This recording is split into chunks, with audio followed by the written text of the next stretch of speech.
राजीव गांधी शिक्षा मिशन समग्र शिक्षा में समावेशी शिक्षा राष्ट्रीय शिक्षा एवं समाज कल्याण विभाग के तहत 29 सितंबर को विकास खंड स्रोत समन्वयक कार्यालय फरसगांव जिला कोंडागांव में दिव्यांग बच्चों की आंकलन शिविर का आयोजन किया गया। इस शिविर में दिव्यांग बच्चों का प्रमाण पत्र मेडिकल बोर्ड के द्वारा तत्काल जांच उपरांत बनवाया गया। कलेक्टर जिला कोंडागांव के निर्देश अनुसार आयोजित शिविर में शासकीय अशासकीय प्राथमिक उच्च प्राथमिक हाई स्कूल एवं हायर सेकेंडरी स्कूल के अध्ययनरत छात्र छात्राओं का पंजीयन किया गया। इस शिविर में दिव्यांग बच्चों का जिला मेडिकल बोर्ड के द्वारा सर्जरी के लिए, स्पीच थेरेपी के लिए, फिजियोथेरेपी के लिए चिन्हित किया गया तथा कुछ बच्चों को जिला अस्पताल कोंडागांव के लिए रेफर किया गया।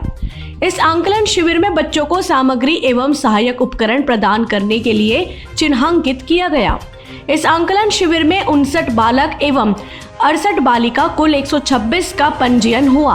शिविर का आयोजन कलेक्टर जिला कोंडागांव और समाज कल्याण विभाग जिला मिशन समन्वयक एवं सहायक कार्यक्रम समन्वयक के मार्गदर्शन में हुआ। फरसगांव से राम कुमार भारद्वाज की रिपोर्ट।